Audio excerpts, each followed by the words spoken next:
So in off season, you always have the feeling that you need to look what was good and what was not so good in your season.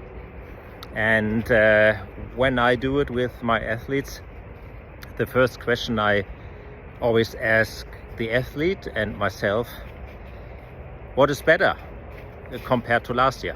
Did we improve? This doesn't necessarily mean in racing or winning wise. Also, is the power better? Is the overall health better? Less sick? Does the athlete feel better? Maybe lighter? All these kind of more broader approach numbers, I would say. And then I start looking at volume. This is the next thing. Are there any changes in volume, especially for young athletes?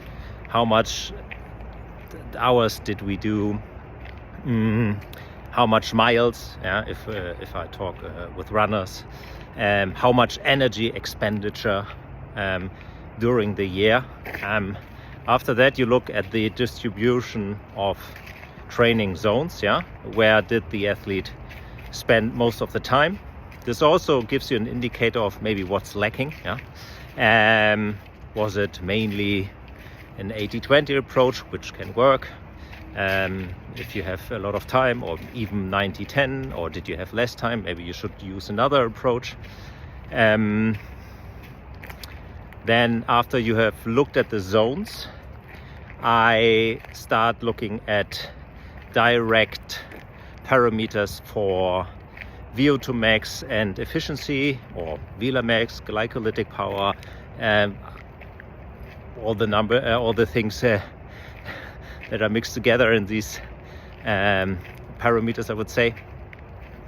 So it's a 4 or 5 minutes power higher compared to last year, which means VO2 max is higher.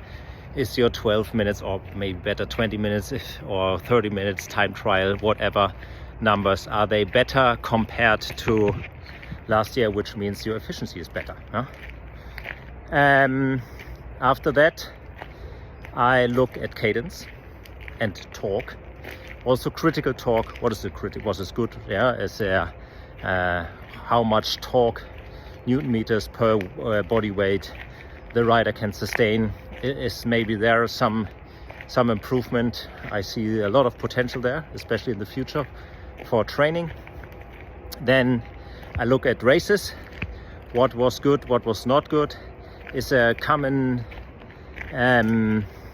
other common things that always come up in a race? Something like after 3 hours the rider gets problems. Why is that?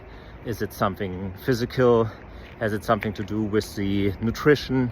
Sometimes it's also something that is in the head of the athlete, something like, oh, I always have a problem after 3 hours. And then you maybe should work on that.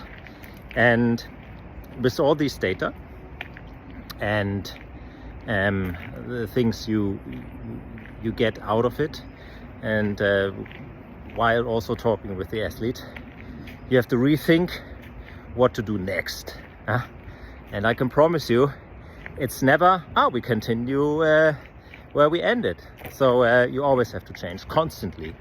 Otherwise, it's not a good training. Always doing the same thing you did the year before will not lead to a better, healthier athlete. Change is always required to achieve, hopefully, a better performance. And that's it. Happy off season, happy analyzing. There will be a podcast out, but sorry, it's in German. Maybe we'll translate it in English, but we have to see.